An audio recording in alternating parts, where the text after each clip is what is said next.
7장에서는 이데올로기의 중요성을 굉장히 강조하고 있습니다. 그래서 우리가 이제 일상적으로 늘 들어왔던 그 명제 하나가 여기서 나오죠. 이게 이제 사회적 의식이 위에 성립이 되어 있고 밑에 사회적 존재로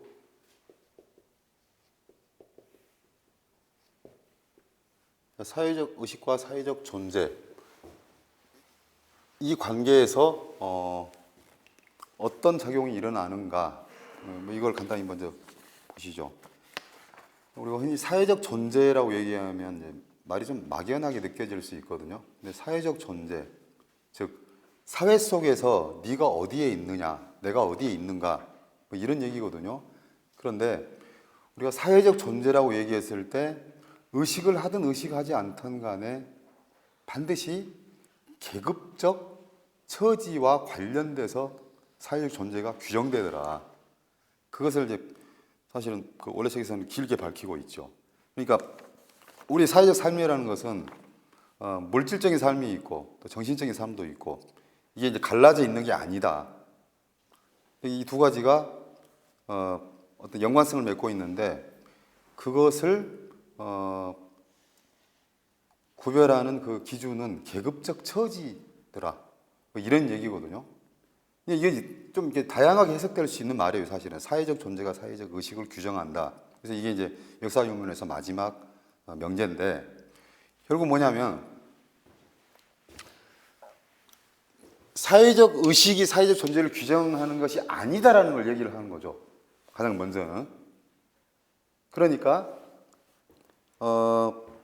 이거 현실 속에서 굉장히 중요한 의미를 가지는데, 예를 들어서, 민주노총에서 나름대로 열심히 활동을 했어요. 이 사람이 어느 야당으로 가서 배지를 달았어요. 그래가지고 노동자 의식을 가지고 자기 계급 의식을 가지고 거기서 열심히 할 걸로 기대를 해요. 그런데 가서 보니까 어떻게 돼요? 실망스럽죠. 대체로 그렇잖아요. 우리가 경험상 봤을 때 그래. 그러면 저 사람이 배신했다 뭐 이렇게 얘기하죠. 그럼 이제 이 사람의 사회적 존재는 노동자 계급에서 의원 배지를 단 새로운 존재로 바뀌었어요. 계급적 존재가 바뀌어버린 거예요. 엄밀하게 얘기하면 개인적인 입장에서 봤을 때. 그랬을 때 사회적 의식, 즉 노동자 계급으로서의 의식이 그대로 남아있느냐. 일정 부분은 남아있죠. 그러나 시간이 지날수록 점점 더 자기 사회적 존재에 맞는 사회적 의식에 점점 물들어 간다는 거죠. 이거는 법칙이라는 거예요. 이거는. 근데 이제 반대 현상도 일어날 수 있는 거죠. 그러니까 부자로 잘 살았어요. 자본가 옆에서 아니면 스스로 자본가였어요. 뭐 재산이 1,000억이었어. 1,000억 원의 재산을 가지고 있었어. 생산시설을 가지고 있었어요. 그런데 쫄딱 망해가지고 어떤 계기에 의해서 더 이상 어떤 그 부도 누릴 수 없는 상태가 돼버렸어요. 그래갖고 이제 공공근로 다녀야 되는 상황. 뭐 일당 한 45,000원 받고 이런 상황이 처해가지고 근데 이 사람이 처음에는 그 자기 변화된 사회적 존재를 받아들이기가 대단히 어렵겠죠. 근데 한 3년 굴러보세요. 노동자 돼요. 노동자 된다. 그러니까 이것이 보편적인 방향이라는 겁니다. 근데 자꾸 우리는 그걸 거스르려고 하는 부분이 있는 거죠. 이제 이런 경우 있죠.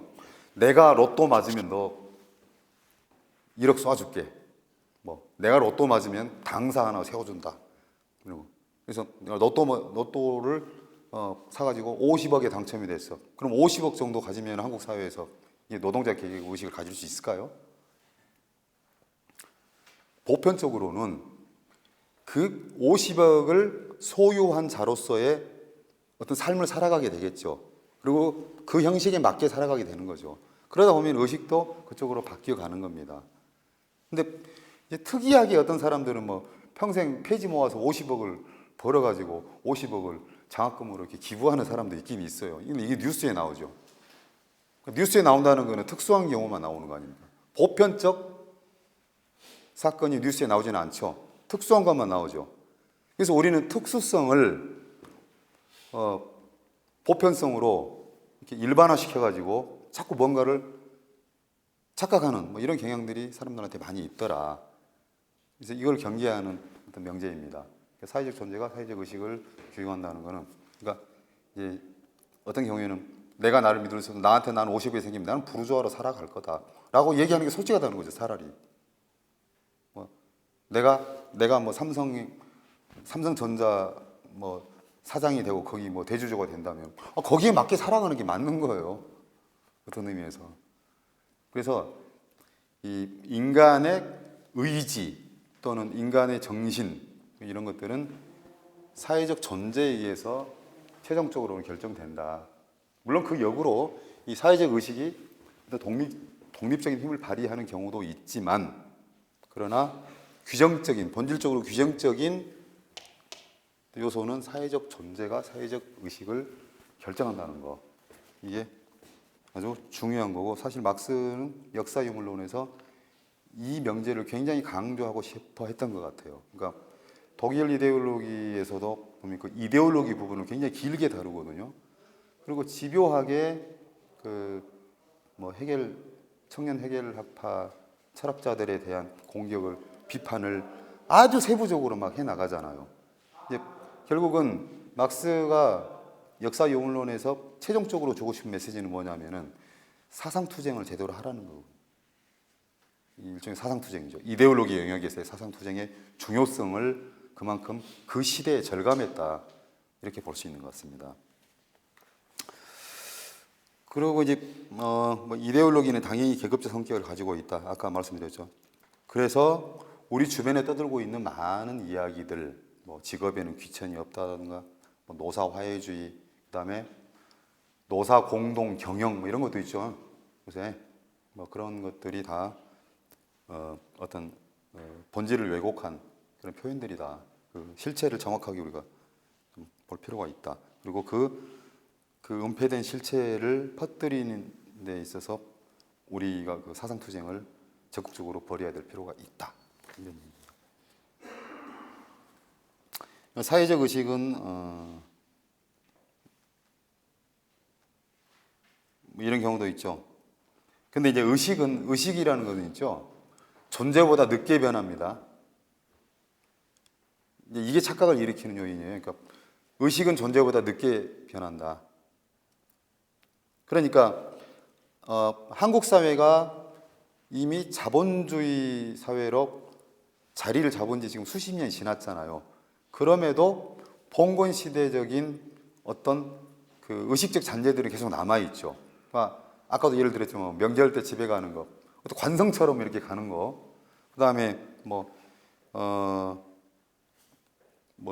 요새도 뭐 효자, 충효 이런 것도 계속 강조하죠. 그다음에 어른에 대한 공경 뭐 이런 거. 그러니까 어떤 사회 체제가 변해도 이전 사회의 의식이 그대로 잔재돼 가지고 상당히 오랫동안 가는 경우도 있다. 이런 부분이죠. 그걸 의식적인 부분을 한꺼번에 싹 버리고 가는 것이 아니다. 낡았다고 그래서 일거에 혁명적으로 다 정리하고 가는 것이 아니라 그렇게 하려고 그래도 잘 안 된다. 그래서 그 억지로 그것을 단절시켜 버리려고 하는 시도가 있었죠, 역사적으로. 그 유명한 중국 문화혁명 뭐 이런 게 그런 거잖아요. 그러니까 이런 어떤 사회의식을 혁명적으로 일거에 변화시키려고 무리하게 시도하는 경우도 있다는 거죠. 근데 이 사회의식은 사회적 존재보다 항상 후행한다는 것들을 염두에 두고 거기에 맞게 어떤 그 운동적인 방향을 우리가 펼쳐가야 된다. 이런 어떤 교훈을 받아들이면 되겠습니다. 그 다음에 이제 두 번째 절에서 사회적 의식에는 어떤 것이 있는가 해가지고 하나, 둘, 셋, 네 가지를 설명을 해놨는데요. 먼저 정치적 법적 이데올로기, 이것은 이 토대하고 직접적으로 관련이 돼 있다. 그러니까 이러한 그 생산 관계를 보호하고 유지하기 위한 수단으로서 정치적 법적 이데올로기들이 구축이 되기 때문에 직접적으로 관련이 있다는 거. 바로 노골적으로 이거를 반영한다. 그 얘기를 하고요. 그렇기 때문에 이 상부 구조는 어떻습니까? 진보적이에요, 보수적이에요? 속성상. 자, 토대가 변해도 상부 구조는 잘 안 변하려고 하는 속성을 가지고 있다. 그렇기 때문에 보수적이다. 본질적으로 그래서 국가는 보수적인 거죠. 그러니까 변화는 밑에서부터 일어나는 거지 국가가 먼저 뭔가를 변화를 확 추구하는 경우는 별로 없다. 물론 그 국가 차원에서 상부혁명도 가끔씩 한 번씩 있죠. 근데 잘 들여다보세요. 그거를 현상만 보면 안 돼요. 예를 들어서 뭐 남미 쪽에서 무슨 대통령을 뭐 사회주의 성향의 어떤 대통령을 뽑아가지고 올려 보내요. 상부 구조를 장악하게 만들어. 근데 제거돼 버리죠. 그리고 상부 구조는 다시 원위치 돼 버리죠. 그래서 상부 구조에서 일으키는 혁명이 성공한 예가 있나요, 역사적으로? 왜곡돼 버리죠, 대부분 다. 그 혁명들이. 아니면은 다시 복고되든지 복귀되든지 그런 과정들을 역사적으로 확인할 수 있어요, 실제로. 그러니까 상부 구조는 그 속성 자체가 보수적이다. 그래서 토대가 바뀌어야 상부 구조가 바뀐다.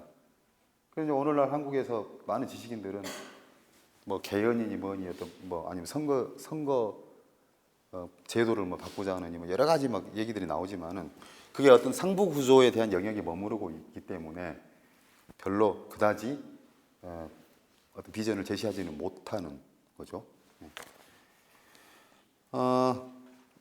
앞에서 뭐 다 말씀드렸던 내용들이고 이제 종교 한번 보죠. 종교는 뒤집혀진 현실의 반영이다. 이런 얘기죠.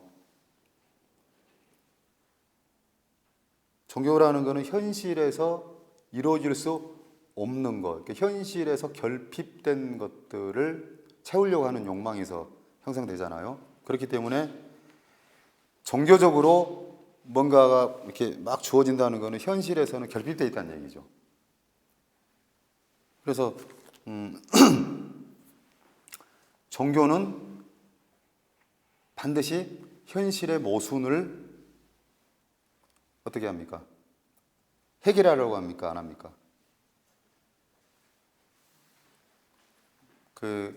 이런 표현 있나요, 저기?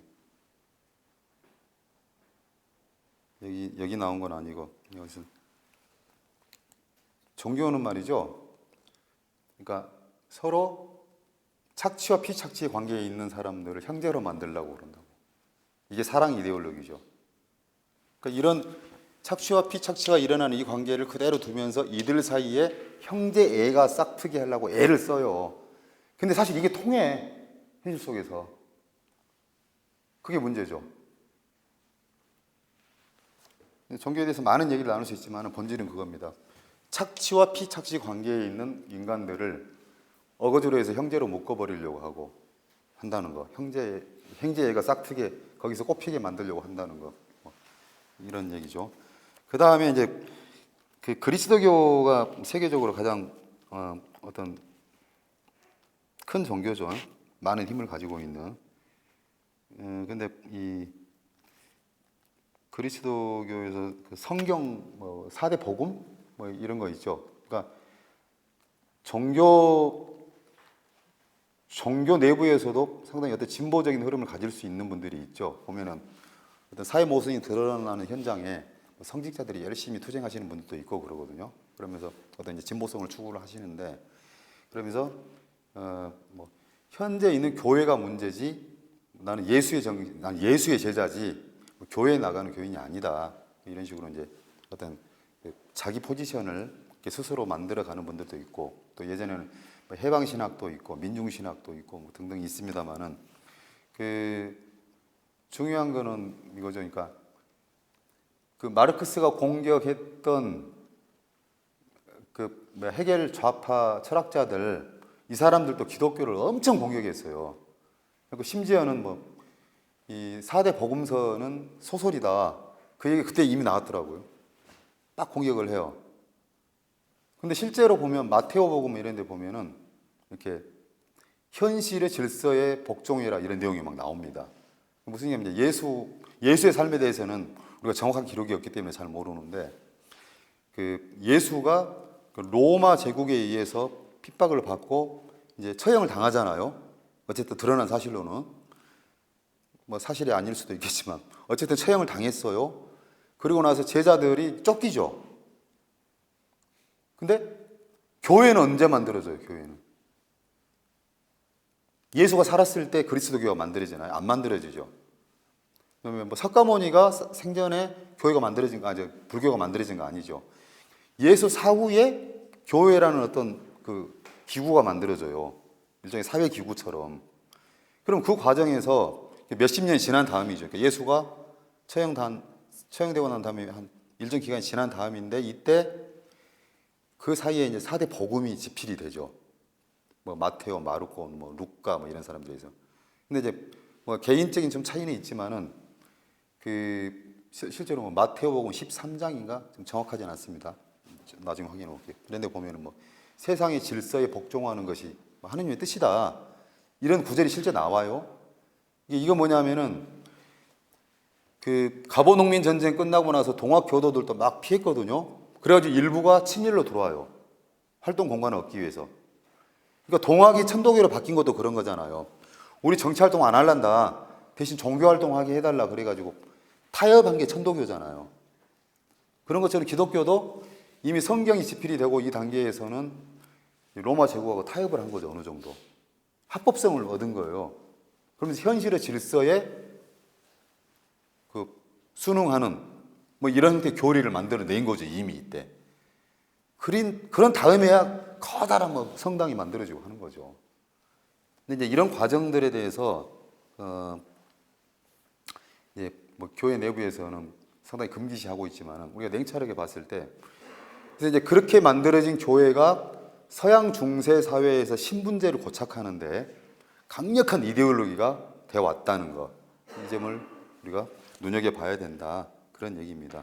그래서 이제 뭐 평민, 사제, 성인, 천사, 뭐 유일신 이런 것처럼 어떤 교회에서의 신분 관계를 현실에다가 그대로 베껴서 구축을 하죠. 그래서 뭐 농노, 기사, 영주, 뭐 국왕, 교황 이런 식으로. 그러니까 어떤 천상의 질서를 이렇게 지상의 질서로 등치시키는 이런 현상으로 전개가 됩니다. 종교라는 게. 자본주의 사회에서는 종교는 기본적으로 기복신앙에 존재한다는 거, 그 다음에 허무주의를 조장한다는 거, 그 다음에 뭐 신비주의라든가 정신주의로 끌고 간다는 거. 그래서 현실의 어떤 착취 질서를 개선하는 데는 아무런 도움이 되지 않는다. 그 반대의 역할들을 잘 수행한다. 이런 얘기입니다. 현실적인 종교는 즉 지배 계급의 세계관을 반영하고 따라서 노동자 계급에 있어서 종교는 뭐 투쟁의 대상이다. 이게 이제 막스의 또 관점입니다. 그 다음에 과학 한번 보시죠. 과학은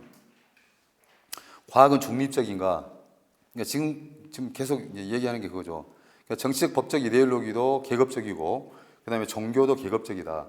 그러니까 현실 속에서 큰 종교는 전부 다 지배 계급하고 연관되어 있죠. 뭐 서울에도 보면 큰 교회들이 있잖아요.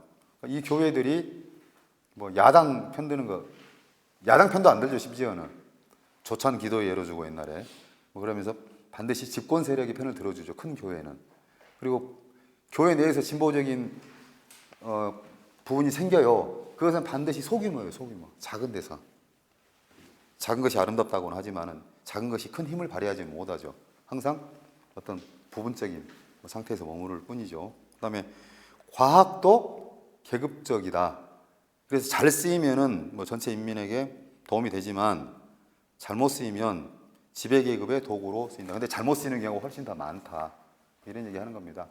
뭐 아주 비근한 예로 알파고.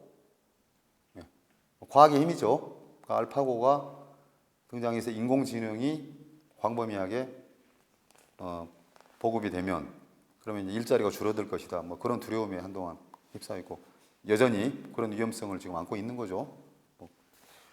그래서 뭐 알파고가 이제 노동자 계급 처지에 맞게 뭐 쓰일 것이다라는 희망을 가질 수 있나요?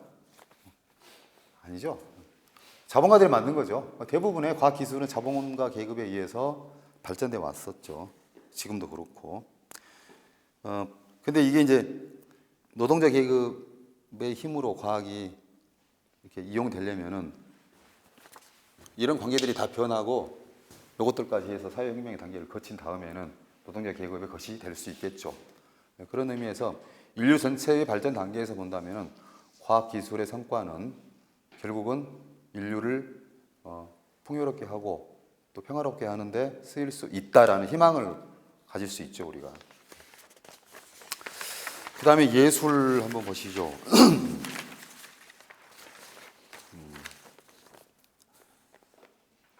예술은 현실을 반영하는 것이어야 됩니다. 이게 사회주의 예술론은 그거거든요. 그러니까 레닌이 반영론을 얘기했잖아요. 근데 거기에서 이제 연관돼 가지고, 그러니까 예술은 현실을 반영한다. 이게 리얼리즘이죠. 근데 리얼리즘 예술은 자본주의 시대에 안 먹히죠. 굶어 죽어요. 리얼리즘 예술 추구하면 판타지로 추구해야지. 아니면 순수. 그러니까 자본주의 시대 예술은 고급 예술로서의 순수 예술. 세상에 순수라는 게 있으니까 순수만큼 잡된 것도 없죠. 안 그렇습니까? 순수한 물을 만들려면 어떻게 해야 돼요? 딱 끓여서 어떻게 해야 되잖아요. 그러니까 인위적으로 가하지 않으면 순수라는 건 없는 거죠. 어떻게 보면. 이게 세상에 있는 모든 사물 자체는 잡스러운 거죠, 다. 그 중에 순수한 것이 있다라고 믿는 게 관념론이죠. 그런데 순수 예술이 있다고 얘기합니다, 지배계급은. 그리고 그래서 이것을 고급 예술로 치는 거죠. 인간의 보편적 감성에 호소할 수 있는 어떤 것들이 있다고 생각을 해요. 근데 이 말은 틀렸죠. 실제로 보면, 음악을 예로 들어보면 풍물을 어떠한 사람은 굉장히 좋아하죠. 풍물 소리 북치고 이럴 때. 그러니까 어떤 분위기에서 제가 80 몇 년도에 그 징역 가기 전이었는데 저기 어디 성균관내가 어디서 노동자대회를 거기서 했던 것 같아요. 그래갖고 막 한 1000명이 북을 친 적이 있어요. 그래가지고 와우 달려가는데 막 전율이 찡 하면서 뭔가 세상이 뒤집어질 것 같은 그런 느낌을 받은 적이 있었는데, 근데 다른 데서 풍물 소리 들으면 이게 아주 소음이야. 죽겠어요. 그냥 귀가 아파가지고. 그러니까 똑같은 소리인데 어떤 경우에는 막 전율을 일으키지만 어떤 경우에는 그냥 단순한 소음으로만 들리는 경우가 있는 거죠. 그래서 인간의 보편적 감성이라는 것이 과연 존재하느냐, 이게 이제 역사 유물론에서도 얘기하는 인간관이거든요.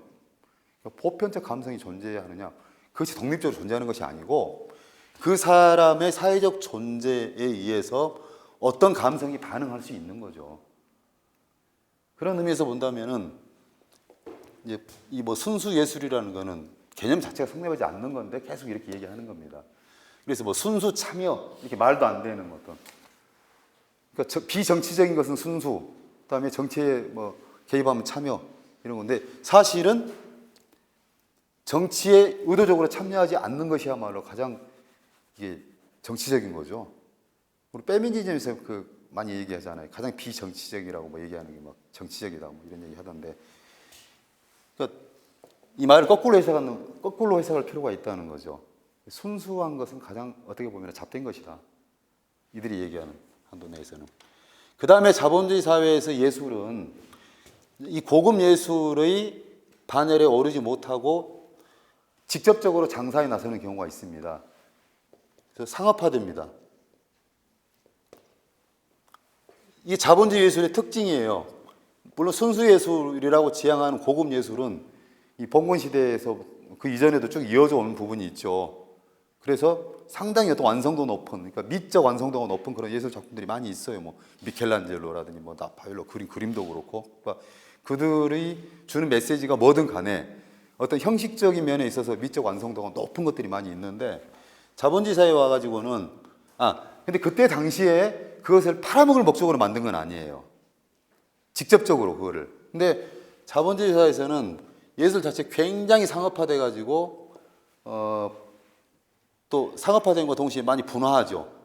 여러 가지 영역에서 많은 상품을 만들어서 팔아야 되니까. 대표적인 게 뭡니까? 대중예술. 대중예술은 노골적으로 상업화를 지향하는 겁니다. 그러면서 뭐 해요? 아이돌이 아이돌은 최고의 히트 상품이잖아요. 그러니까 아이돌은 돈 벌기 위한 거죠.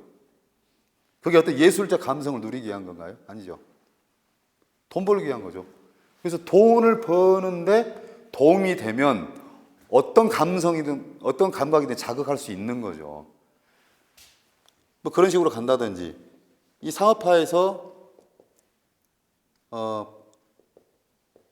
뭐 성적 이미지를 가장 중요하게 활용을 하죠. 그래가지고 19금이 제일 장사가 잘 되죠. 19금. 실제로. 그러니까 대중예술에서 장사를 해먹으려면은 19금에 접근을 해야죠. 도전을 해야죠. 잘 팔려요. 자, 그 다음에 이제 자본주의 사회에서 그 대중들이 가장 많이 누리는 장르가 영화죠. 근데 이제 어떤 영화 보면 뭐 변호인이라든지 뭐 내부자가 뭐 등등 몇몇 영화들이 있었는데 그 대중적으로 널리 보급되는 영화들은 반드시 대자본이 관여하고 있죠. 그래가지고 어떤 영역 안에서의 어떤 상대적 진보성을 가진 영화라 하더라도 그것이 결국은 그 체제를 벗어나는 경우는 없습니다. 그러니까 옛날에 뭐 20년대 어디 러시아에서 만들어진 영화 이런 거 아니면은 한국에서 사회주의적인 내용을 담은 영화가 만들어질 수 있나요? 없죠. 뭐 우리가 로또 맞아가지고 그걸 만들면 몰라도 없습니다. 그러니까 자본주의 예술은 두 가지 경향을 가진다. 순수 예술과 상업 예술 두 가지 경향을 가지는데 순수 예술이라는 건 말은 순수지만 사실은 가장 정치적인 것이다. 지배계급의 이데올로기를 그대로 반영하는 것이고, 그러니까 그 예술 내용으로 반영하는 것이 아니라 하지 않더라도 그 예술 행위 자체가 예술의 기능을 왜곡시켜 버리는 거죠. 이게 이제 만약에 노동자 계급 입장에서 예술이 어떤 이데올로기적 무기로 쓰일 수 있는 가능성도 동시에 존재한다는 거죠. 그래서 우리도 뭐 집회 가면 항상 어떤 뭐 음악, 어떤 그다음에 율동 뭐 이런 것들이 다시 결부되잖아요. 그래서 이제 리얼리즘 예술에서 어떤 미적 완성도를 높여가고 그러면서 아주 효율적인 그 노동자 계급의 어떤 이데올로기 선전 수단으로 쓰일 수 있다. 이렇게 얘기합니다. 사회주의 예술에서는. 그리고 이제 거기서 더 깊숙하게 어떤 개개인들의 건전한 감성을 일으킬 수 있는 예술들 이런 것도 과거 사회주의 예술에서 그런 걸 부정하지 않았거든요. 그리고 뭐 이런 얘기도 있어요. 루카치 같은 경우 뭐 그런 얘기, 현실에 대한 리얼리즘의 승리다. 현실을 완성도 높은 문학 작품으로 잘 만들면 그것이 곧 현실에 있어서 어떤 승리다. 노동자 계급의 승리에 기여한다. 뭐 이런 이론도 있어요. 네.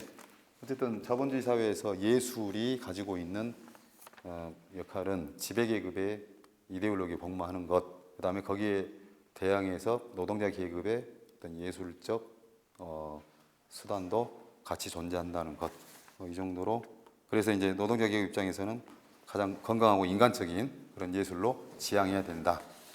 이런 얘기들입니다.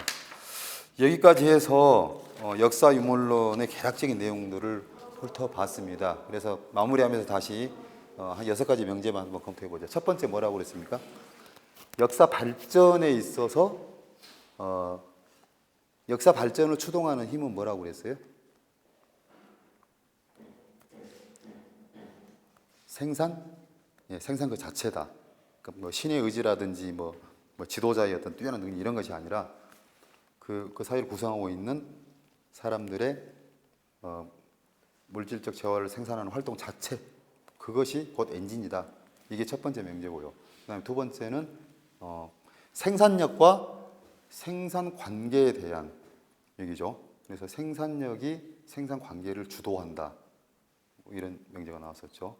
그러니까 이거는 이제 생산력주의라고 그래가지고 생태주의자들이나 뭐 곳곳에서 비판을 많이 받아요. 막수주의 비난할 때. 근데 제대로 공부 안 한 사람들이죠. 그러니까 이 생산력주의 또는 뭐 경제 결정주의 이런 거는 변증법 공부하지 않는 사람들이 비판하는 그런 내용들이죠. 뭐 따로 모아서 한번 그런 것들에 대한 연구를 한번 해보실 필요는 있습니다. 그다음에 세 번째, 세 번째는 뭐라고 그랬습니까? 자, 토대와 상부구조의 관계는 상부구조가 토대를 변혁시킵니까? 아니면 토대가 상부구조를 변혁시킵니까? 토대가 상부구조를 규정한다. 아래에서 위로 올라갑니다, 다. 그다음에 네 번째는 계급투쟁에 관한 거죠. 자, 인간의 역사는 계급투쟁의 역사다. 이거죠. 다섯 번째, 사회혁명은 역사적 사회 발전의 합법칙성이다. 필연적으로 사회혁명은 합법칙적으로 인류 역사에서 일어난다. 다섯 번째. 그다음 여섯 번째, 사회적 존재가 사회적 의식을 규정한다. 이런 여섯 가지로 크게 정리해 볼 수 있습니다. 그래서 역사 유물론을 뭐 충분하지는 못하지만은 아주 기본적인 개념만 설명한 거죠. 여태까지. 자, 이 그림에서 보시면 가장 중요한 개념들이 이겁니다. 생산력, 그다음에 두 번째 생산 관계, 그다음에 이것을 묶어서 생산 양식이라고 그러죠.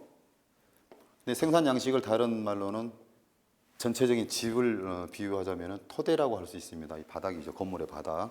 그다음에 이 토대 위에 지붕과 천정 뭐 이런 것들, 벽과 천정 뭐 이런 것들이 만들어지죠. 집을 집답게 하려면 이걸 상부구조라고 합니다. 그래서 토대, 상부구조 이런 개념들이 발생이 되고요. 그다음에 이런 생산 관계와 생산력과 생산 관계의 변증법적 모순에 의해서 계급 투쟁이 필연적으로 발생한다는 것. 그다음에 이 계급 투쟁은 양적 발전을 거쳐 가지고 질적으로 사회혁명에 이른다는 것. 그다음에 요 개념 사회적 존재와 사회적 의식 이렇게 몇 가지 개념만 이해하시면은 충분할 겁니다. 그래서 이제 시간 나시면은 다시 한번 관련된 저작들도 한번 찾아서 읽어 보시고 하면 될 것 같습니다. 예, 여기까지 강의 마치겠습니다. 감사합니다. 질문 있으시면 질문 받겠습니다.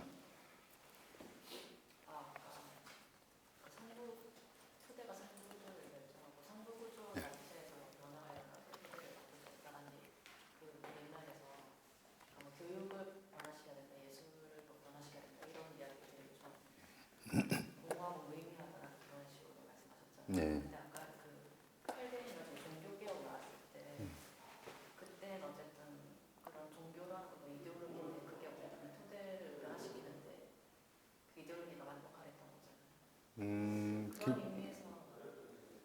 그러니까 이제 그런 현상도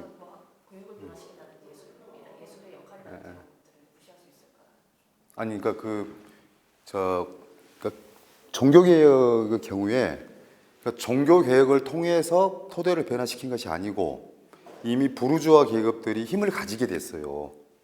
이런 생산 양식 안에서.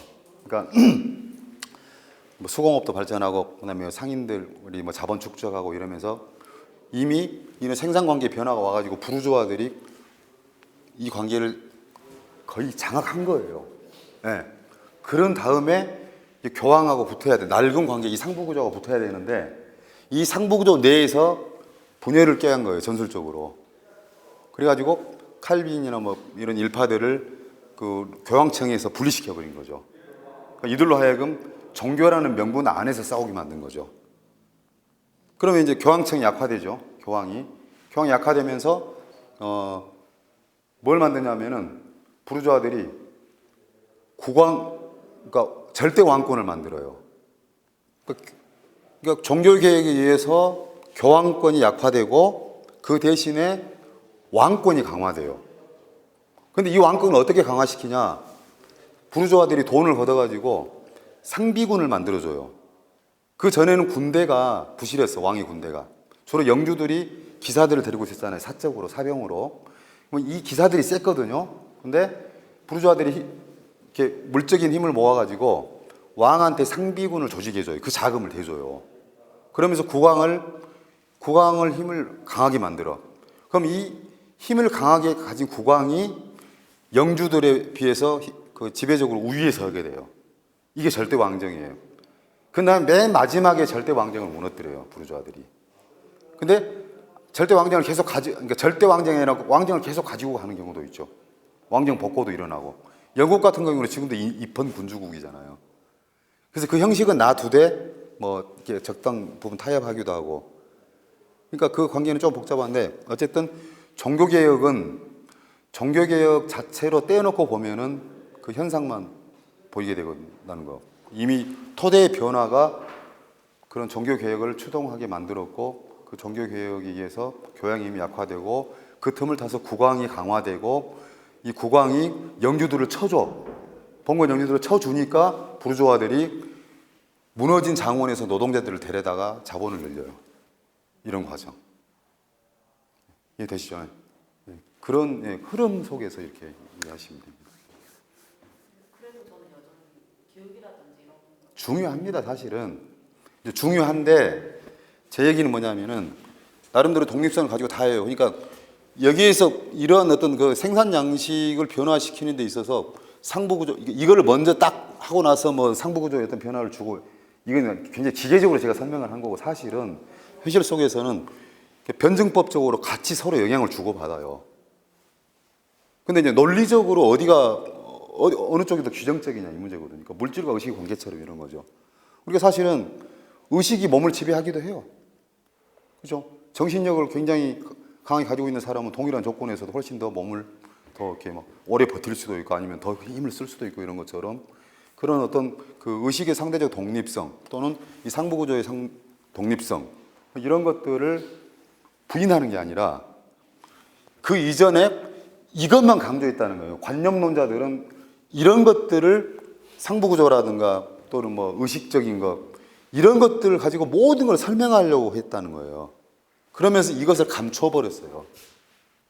그래서 이제 막스주의에서는 그런 것들에 대한 과학적 비판을 가하기 위해서 이 내부를 분석을 했고 이것이 더 근원적인 거다라고 얘기하는 거죠.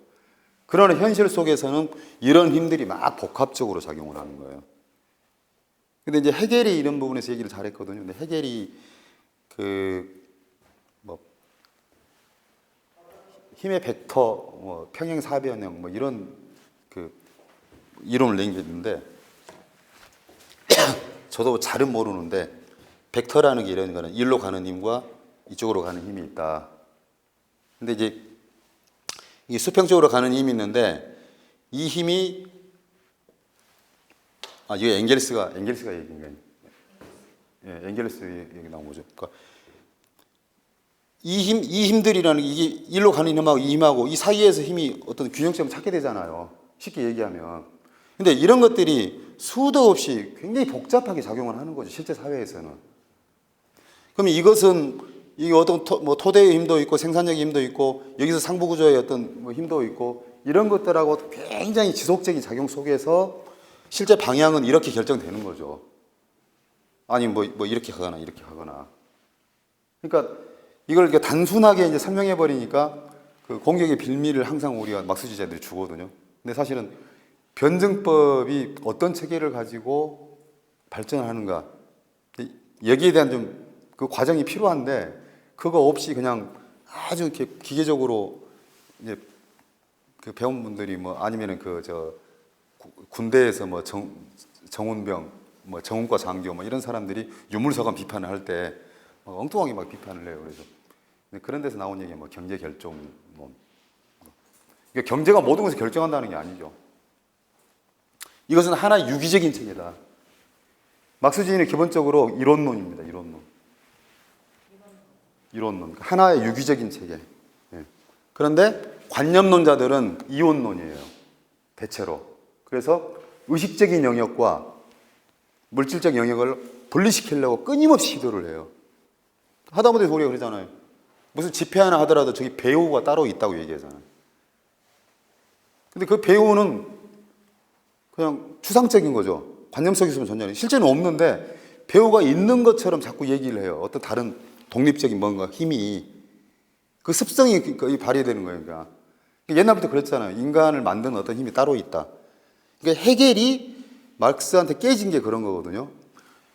역사에다가 변증법을 잘 적용해서 설명 잘했어요. 그래놓고 그러니까 해겔은 역사를 굉장히 역동적인 어떤 과정으로 설명을 했거든요. 근데 결정적으로 뭐라 하냐, 해겔은 그 역동성을 일으키는 힘이 따로 있다고 얘기한 거예요.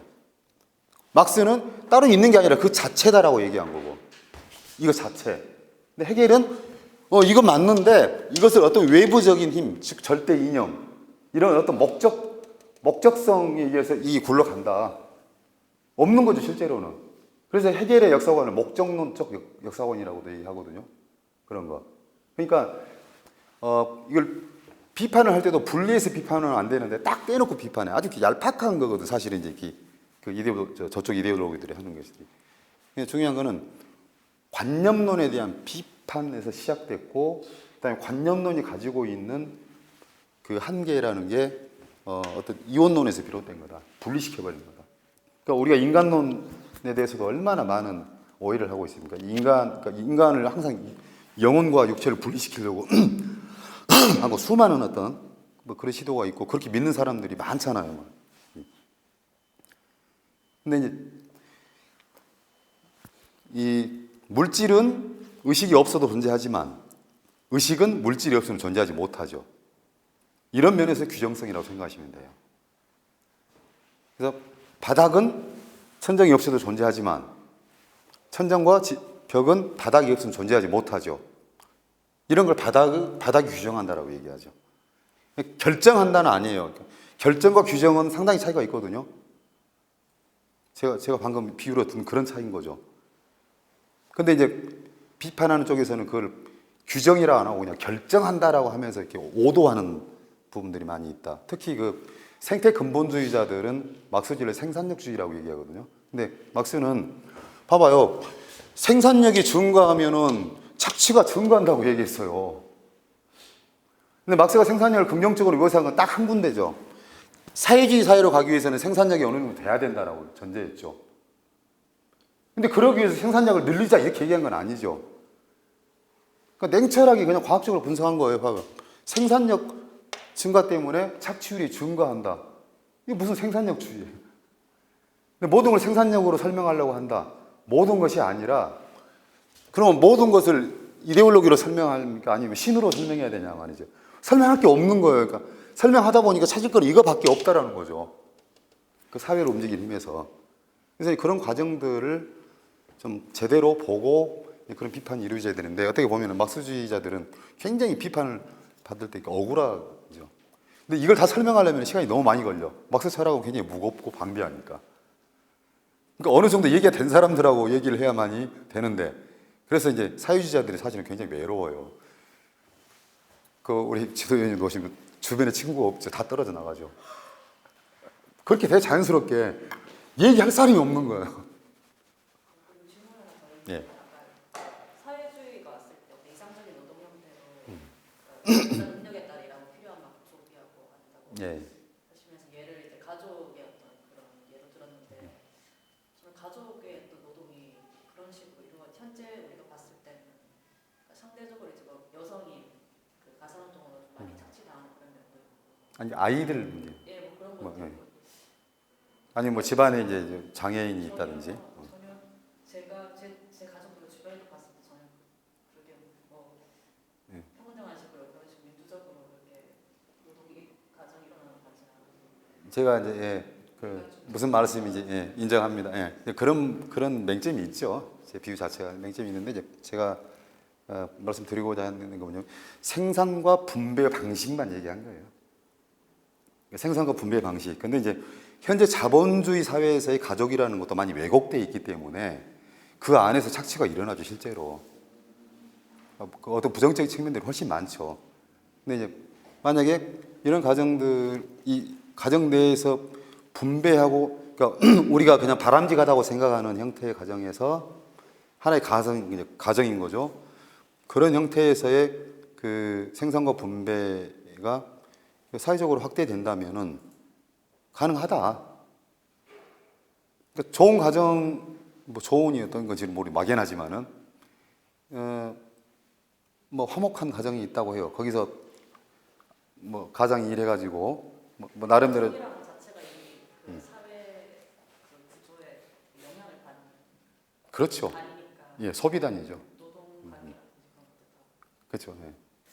그러니까 지금 그 분리해서 생각해 주시면 고맙겠어요. 그러니까 제가 좀 어떤 의미인지는 아시겠죠. 그러니까 그 방식을 얘기하는 겁니다. 생산과 분배의 방식, 그거만.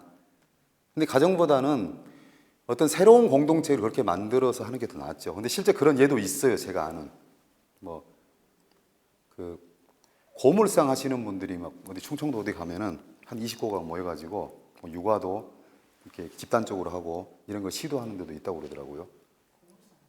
고물상 하는 분들이 모여가지고 그렇고 뭐 재활용 이렇게 사업을 하면서 잘 안 알려졌는데 어떤 그 목사님이 그 명칭을 교회라고 걸어놓고 뭐 그런 공동체도 만들고 근데 이제 맹점이 있는 거죠. 그런 집단인데 현실적으로는 그런데 우리가 추구하는 형태에서 그 생산과 분배가 그게 불가능하냐? 가능하다. 그다음에 이제 그런 그것이 바람직한 형태로 지속될 수 있는 방법들을 우리가 전적전술적으로 계속해서 연구하는 것이 사회주의 이론이니까 너무 이제 제가 단순화시켜줘 가정이라고 얘기한 겁니다. 다른 질문 없으시면 거기 아니 우리가 아까 전 경제 결정론이 이렇게 말씀하시니까요 공격이 들어온다고 하는데 사실은 그 생산력이 발달한다는 것은 어떻게 보면 관념론자들이 정신과 물질을 분리해서 그 역사교문을 공격하는데 생산력이라는 것 자체는 벌써 인간의 의식적인 노력이 같이 포함되어 있는 건데 그렇죠. 그 생산력 발달을 그러면 이게 경제결정론이라는 자체가 말이 안 되죠. 예. 아니 그러니까 그 사람들이 얘기하는 경제 결정 그러니까 생산력주의라는 비판이 하나 있고 경제 결정론이라는 게 하나 있고 근데 생산력주의자들은 요 관계에서 주로 얘기하는 것 같고 경제 결정론은 요 토대가 상부적으로 결정한다는 요 부분 가지고 정치가 이렇게 하고 싶은 거야 자기들은 그러니까 정치적으로 어떻게 해가지고 토대를 제압하고 싶은 거예요. 대체로 그러잖아요. 그럼 경제 결정론이 아니면 뭐냐 이렇게 이제 다시 질문할 수 있거든요. 그러면 그럼 정치가 결정해야지 이런 답이 나와야 되겠죠.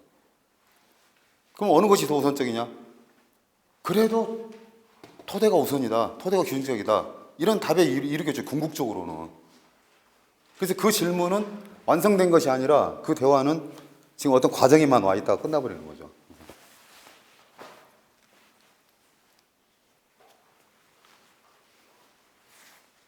생태주의자들의 생산력주의 비판은 사실은 굉장히 뜬금없고 좀 인식 수준이 형편없는 거예요. 그 자본론이나 뭐 한번 읽어보면 다 그 해결되는데 안 읽어봐서 공부를 안 하니까. 그러니까 막스를 비판하는 사람들 중에서 대부분은 막스주의를 공부하지 않고 비판한 것을 공부해서 비판하는 경우가 많죠. 근데 원비판자가 의도적으로 왜곡된 부분이 있으면 그것이 계속 퍼져요.